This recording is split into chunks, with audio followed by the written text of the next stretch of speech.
Hello everyone, welcome back to my Hindi lecture channel.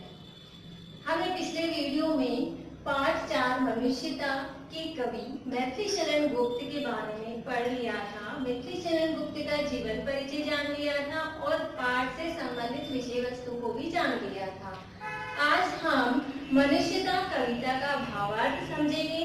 तो देखिए, पहला पद इसमें जो दिया है मैथिली शरण गुप्त ने, उन्होंने कहा है कि विचार लो कि मृत्यु हो न मृत्यु से डरो कभी, मरो परंतु यो मरो की याद जो करे सभी।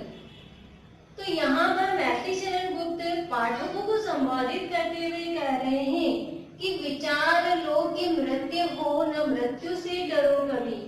हे पाठकों, तुम अपने मन मस्तिष्क में ऐसा विचार कर लो और ऐसी बात को समझ लो कि मृत्यु हो, तुम इस संसार में जन्म लेने के बाद भी मरणशील हो, एक न एक दिन तुम्हारी मृत्यु निश्चित है। यानी मृत्यु एक कटु सत्य है। न मृत्यु से डरो कभी, इसलिए तुम्हें मृत्यु से कभी नहीं डरना चाहिए। मरो परंतु यो मरो की याद जो करे सभी। और इस संसार में जन्म लेने के बाद भी तुम्हें मरना है, तो एक ऐसी मृत्यु मरना है कि वह एक यादगार मृत्यु बन जाए। मरने के बाद भी तुम्हें यह संसार याद करे, यानी कि तुम ऐसा गौरवशाली और सम्मानशाली कार्य करके मृत्यु को वरण करो जो मृत्यु तुम्हारे लिए सुमृत्यु बन जाए, एक यादगार बन जाए। हुई न यो सुमृत्यु तो वृथा मरे वृथा जिए। यहाँ पर जो वृथा शब्द आया है वह व्यर्थ अर्थ को बताता है, यानी कि व्यर्थ, बेकार, नाहक, जिसका कोई अर्थ नहीं है। हुई न यो सुमृत्यु तो, कवि यहाँ पर कह रहे हैं कि यदि तुमने सुमृत्यु का मरण नहीं किया, यानी कि अच्छी मृत्यु नहीं पाई, तो वृथा मरे वृथा जिए, तो तुम्हारा जीना और मरना दोनों व्यर्थ है। यानी कि तुम्हें गौरवशाली सुमृत्यु का ही वरण करना है यदि इस संसार में जन्म लिया है तो। मरा नहीं वही की जो जिया न आपके लिए। मरा नहीं वही की जो जिया न आपके लिए। वह व्यक्ति मृत्यु या जीवन दोनों में नहीं बना हुआ है। जो स्वयं के लिए जीता है उस व्यक्ति का कोई अस्तित्व नहीं होता है। इस संसार में जन्म लेने के बाद जो औरों के लिए, समाज के लिए, संसार के लिए जीता और मरता है, वही असली मायने में मनुष्य होता है। वही पशु प्रवृत्ति है कि आप ही चले। अब यह प्रवृत्ति तो केवल पशुओं की होती है। कवि मैथिली शरण गुप्त ने मनुष्य और पशु में भी अंतर बताया है। उन्होंने बताया है कि यह तो पशु प्रवृत्ति होती है जो संसार में जन्म लेता है और अपने अपने लिए ही कार्य करता है, अपना ही खाता है, अपना ही कमाता है। तो यह प्रवृत्ति तो किसके अंदर होती है? पशु के अंदर होती है, जो आप ही अपना पेट भरता है। और तुम तो मनुष्य हो, तुम्हारे अंदर चेतना शक्ति है, इसलिए तुम्हें दूसरों के लिए जीना और मरना आना चाहिए। वही मनुष्य है जो मनुष्य के लिए मरे। असली मायने में वही मनुष्य है जो दूसरों के हित में सोचता है, दूसरों के हित में जीता है और मरता है। वास्तविक अर्थ में वही मनुष्य है। मनुष्यता कविता के दूसरे पद्य को हम देखते हैं। देखिए, उसी उदार की कथा सरस्वती बखानती, उसी उदार से धरा कृतार्थ भाव मानती। तो यहाँ कवि मैथिली शरण गुप्त पाठकों को संबोधित करते हुए कह रहे हैं कि उसी उदार की कथा सरस्वती बखानती, यानी मनुष्य के द्वारा जो गौरवशाली और सम्मानीय कार्य जो किए गए हैं, उसी उदार मनुष्य की जो कथा है, स्वयं माँ सरस्वती उनको बखान करती है, उनका वर्णन करती है। उस मनुष्य का वर्णन करती है जो संसार के साथ अखंड आत्मीयता का भाव रखते हैं। उसी उदार से धरा कृतार्थ भाव मानती, और उसी उदारता का, जो उसी उदार मनुष्य को जन्म देकर यह जो धरती है, यह भारत की जो भूमि है, यह विश्व की जो भी भूमि है, वह अपने आप को धन्य मानती है। उस उदार मनुष्य को इस धरती पर जन्म दे करके यह धरती माँ भी अपने आप को धन्य मानती है, जो पूरे संसार में अपनत्व का प्रसार प्रसार करता है।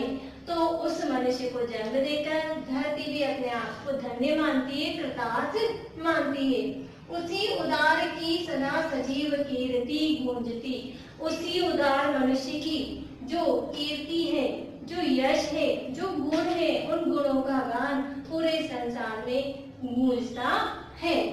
तथा उसी उदार को समस्त सृष्टि पूजती, और उसी उदार मनुष्य को जिसने संसार में जन्म लेकर गौरवपूर्ण कार्य किए हैं, जिसने समाज हित में कार्य किए हैं, जिसने सर्व कल्याण में अपना कल्याण समझा है, उसी उदार मनुष्य को पूरी सृष्टि उसकी पूजा करती है, उसे पूज्य मानती है। अखंड आत्मभाव जो असीम विश्व में भरे। तो यहाँ कहते हैं कि जो अपने गुणों के द्वारा, अपने कर्मों के द्वारा, अपनी क्रियाओं के द्वारा अखंड आत्मीय भाव को, अखंड अपनत्व की भावनाओं को जो पूरे विश्व में भर देता है, जो पूरे विश्व को एक मान लेता है और पूरे विश्व के साथ एक हो जाता है, वही मनुष्य है जो मनुष्य के लिए मरे। वही मनुष्य असली अर्थों में मनुष्य है, जो मनुष्य के लिए जीता है और मनुष्य के लिए ही मरता है। तीसरे पद्य का हम अध्ययन करते हैं। देखिए, शुद्धार्थ रंतिदेव ने दिया करस्त थाल भी, तथा दधीचि ने दिया परार्थ अस्थि जान भी। तो यहाँ पर कवि मैथिली शरण गुप्त मनुष्यता के भावों को वर्णित करते हुए कह रहे हैं कि शुद्धार्थ यानी भूख से व्याकुल होना, परेशान होना, बेचैन होना।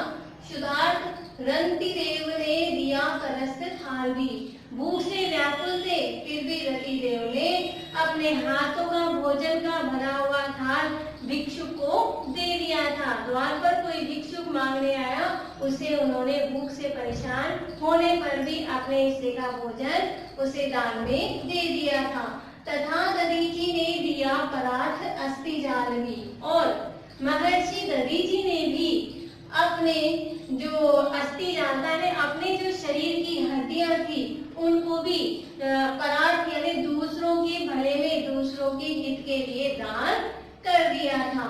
उशीनन क्षितीश ने स्वमांस दान भी किया, और राजा उशीनन जो राजा शिवी था, उसने भी अपने मांस का दान कर दिया था। किसके लिए?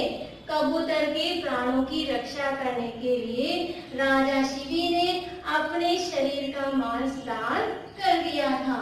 सहर्ष वीर कर्ण ने शरीर चर्म भी दिया, और जो वीर कर्ण था, यानी कर्ण जो था, उसने भी हर्ष के साथ खुश होकर आनंद से अपने शरीर का जो रक्षा कवच था, ब्राह्मण के मांगने पर उसने भी वह दान कर दिया।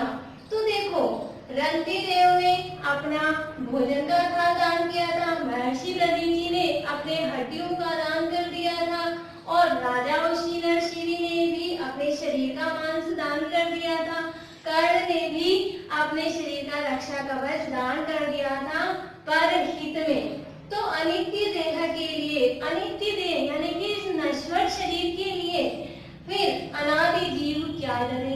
तो इस नश्वर शरीर के लिए फिर मनुष्य क्यों डरता है? आत्मा तो अजर अमर है, वही मनुष्य है जो मनुष्य के लिए मरे।